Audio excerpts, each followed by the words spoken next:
Well done.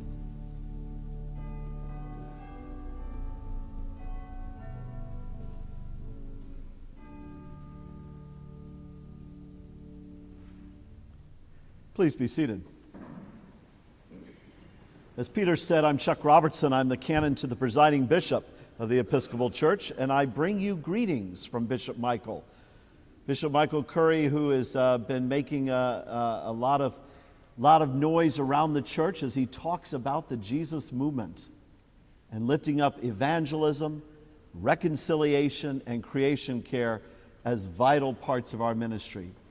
He asked me to be sure and say to you how delighted he is that I could be here with you, and he wishes he was here with me as well, and sends his warmest greetings to you. Now, I want to start with a story that I actually shared with a few of you several years ago when I first came at my dear friend Peter's request.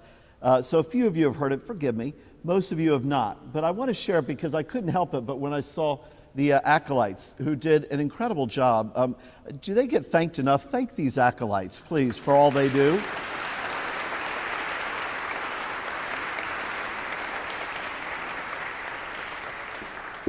I too was an acolyte when I was coming along in my Roman Catholic church where I grew up. I was raised the son of a Roman Catholic dad and a Southern Baptist mom. My mom used to say, "The Bible says it, I believe it, that settles it." My dad used to say, "The nuns say so, so be quiet." I started out very young. I don't know what your youngest acolyte's age is, but I started out really young as an acolyte. And I want to tell you a story about one incredible time early in the morning, because we had everyday Eucharist or Mass at the church I was at as a child. And that would be usually the first service would be at 6:30 in the morning. I'm not convinced God's awake at that time. I certainly am not. But 5 times a month, I would be called to serve as acolyte with Father Lou. So this particular day that I remember was when Father Lou and I were there with a guest preacher like myself, who was a learned theologian from the Catholic University of America. Growing up in D.C., my church was nearby. As he went on and got up in the pulpit, he said, "I'm going to preach today about sin and justification, a 5-point sermon." Now, we were kind of used to Father Lou, who would get up at 6:30 in the morning and kind of whip through that service and, kind of give us that, 30-second, love God, love your neighbor, we're done. 35 minutes into the learned theologian's sermon, at which point he was only rounding point 3 of the 5 points. 35 minutes in, for the first time in my young life, I heard the voice of God. And God was snoring. It was extraordinary. It was from above, I could hear. Just as I was starting to say that this is like something, I need to write this down, I'm going to be in the history books, I suddenly realized maybe, just maybe, it's not God. And I looked next to me, and sure enough, Father Lou was wearing one of these things that Peter and I have on, because we had just purchased these 2 weeks ago, these remote mics, in the early days of using those. And Father Lou was in deep meditation. As he proceeded to snore, I learned many things that day. One was that he is a deep sleeper. I also learned that he was one of those folks who kind of doesn't only snore, but snorts. Do you know what I mean? And as it got louder and louder and more pronounced, everyone started to notice it. All 6 people in the 6:30 congregation.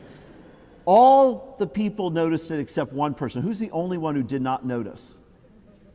The preacher. He was just getting to point 4. And so I realized as the acolyte on duty that I had a duty to perform, and I didn't want to do it.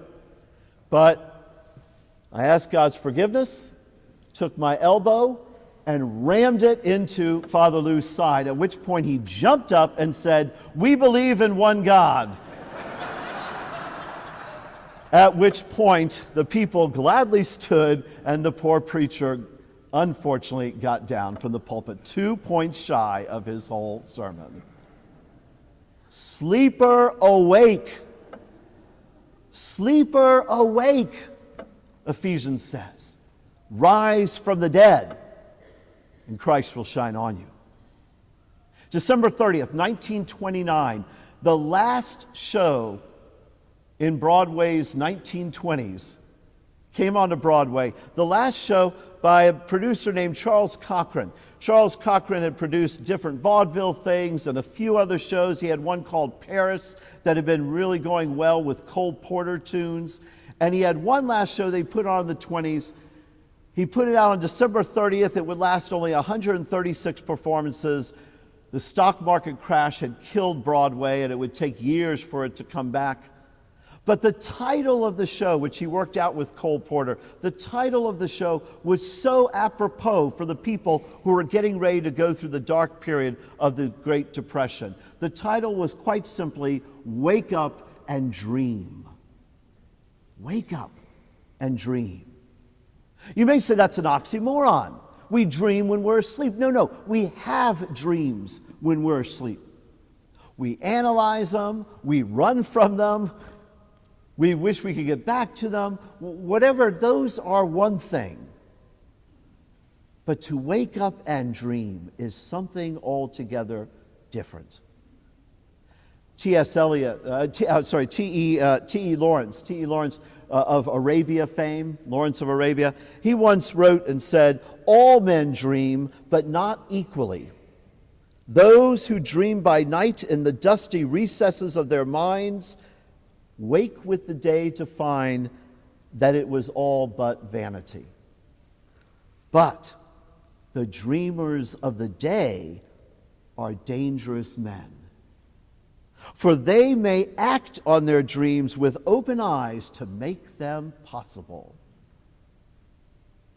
Still more recently, in the 1980s, a now deceased contemporary Christian singer once said, "The world is sleeping in the dark that the church just can't fight because it's asleep in the light."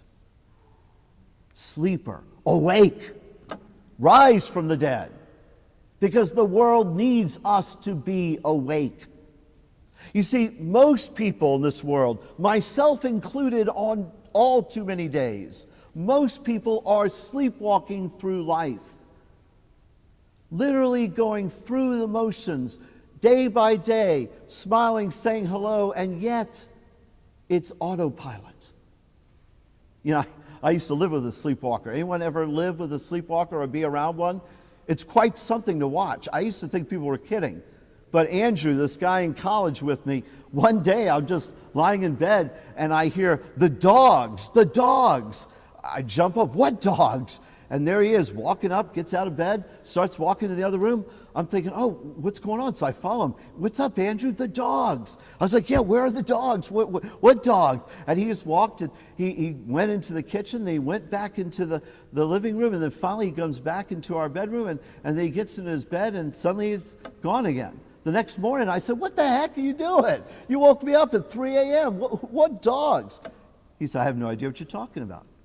He just sleptwalked. He looked awake. His eyes seemed to be open, but he was on autopilot. Sleeper, awake, Ephesians says.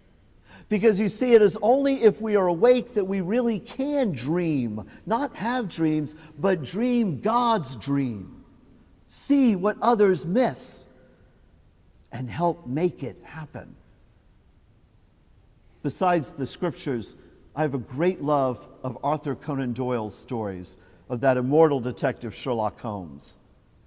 And I love in one of the earliest stories in the Strand magazine, A Scandal in Bohemia, we find Holmes and Watson having just had someone, a new client, come their way to meet them. And Holmes did his usual thing of saying, pretty much telling the person her life story within 30 seconds of meeting her by everything he saw. Watson was stunned. I don't understand. How did you come up with all that? I have eyes, I saw what you saw? Ah, you see, Holmes said, but you do not observe. The distinction is clear. You and I are called to observe, to wake up, and look for what? As detectives, to look for fingerprints. Not someone else's, but God's. Where is God at work? In our home, in our neighborhood, in our workplace, in our church, all around us. Where is God at work, and why am I not there working with God? Sometimes that's going to make us unpopular. For folks who were in with me when I was doing a presentation on my book, A Dangerous Dozen, I'm going to confess something to you. I was really nervous. I speak all the time in a lot of places throughout the church and throughout the world. I was really nervous coming to speak to you about that book. I love writing books because then they're out there. And you can make of it what you will. You can tear out the pages. You can throw it away, or you can not buy it, which most people do. But I won't know. In fact, by the way, when that book, actually when the next one that I wrote on the Book of Common Prayer, when that one came out, same publisher, Barnes & Noble, I went to one of the Barnes & Nobles, and there it was in the religion section, one copy, one measly little copy of my new book that was out. And it was on the Joel Osteen shelf, because O before R. I don't know if you know Joel Osteen, but he's a big-time writer. Everywhere, 2 shelves full. So I took my little book, which was kind of in the bottom, little, with dust gathering on it, and I put it right up top, right in the middle. So if anyone bought Joel Osteen that day, they were also going to buy C.K. Robertson, darn it. But it's one thing to write saying, it's another thing to get up in front of you. And the reason I was nervous is because, to be honest, I'd much rather not be awake. I'd much rather never be dangerous. I'd much rather let sleeping dogs lie and just kind of go through life and not rock the boat. I'd much rather let other people look for fingerprints of God in places. It really would make life so much easier. But God won't give us the choice. Sleeper, awake. Chuck, awake. I'm at work. Open your eyes and don't go on autopilot. See what things have to be done. Maybe it's something as simple and as impossible as finding that person to whom I need to ask forgiveness because of something I'd much rather just forget I ever said or did. To ask forgiveness, you can't do that when you're asleep. You have to be awake. You have to be alert. You have to be alive because you have to be able to recognize I blew it and I hurt you, and as a result, Christ was not in that moment, but Christ will be in this moment as I come to you and ask forgiveness. In our household, we all have to do this a lot in my household of 6. Only one never has to ask forgiveness. That's Rascal, my dog. But my 3 kids, my wife and I, we're often asking forgiveness of each other. But that's our rule of thumb, by the way. We may not simply say, sorry. We have to say, will you forgive me for, and we have to say what? For calling you that horrible thing I just called you. For failing to do what I was supposed to do. Will you forgive me? The other rule is, the other person has to say, yes, I forgive you. Not, no worries. No problem. No. To look you in the eye and say, I forgive you. Isn't it fascinating that when Jesus gave the Lord's Prayer, that was a big part in that Lord's Prayer that we're going to say later on. And when he gave it to the apostles, he said, whatever sins you loose will be loosened. Whatever sins you hold on to will be held on to. That wasn't just magic stuff for the apostles. That was to us as well. To be awake is to ask forgiveness and to forgive readily, even when I don't want to do it. And in doing so, to begin to let my own heart be melted. See, that's the thing. When I'm on autopilot, I can just be infallible. I can think my own thoughts and say, hey, I'm right about most things, which is why as canon to the presiding bishop, it's a fascinating and some days difficult job. As I shared with the group earlier, there were days a few years ago when I was working as canon to Bishop Catherine Jefferts Schori, there were days in which we would get really, really, really nasty letters from fellow Christians and Episcopalians. And in fact, yes, there were days in which I opened up and found death threats. Death threats, folks. Death threats from fellow Episcopal Christians. Hard to find where Christ is in these moments. But it always comes from one single thing, that when I am feeling that sure of myself, then the other person who disagrees with me is totally wrong, and I don't need to hear from them. I may not send a death threat, but in my heart, as Jesus said, I've killed them in my heart by writing them off. I'm right about X. You don't agree with me? You're wrong, and I have no use for you. No, Jesus says, awake. Awake to your own fallibility. I'm not always going to be right, and if I am open and awake and alert and looking for God's fingerprints in you, if I'm listening to your voice and trying to hear Christ's voice in you, I may not change my mind.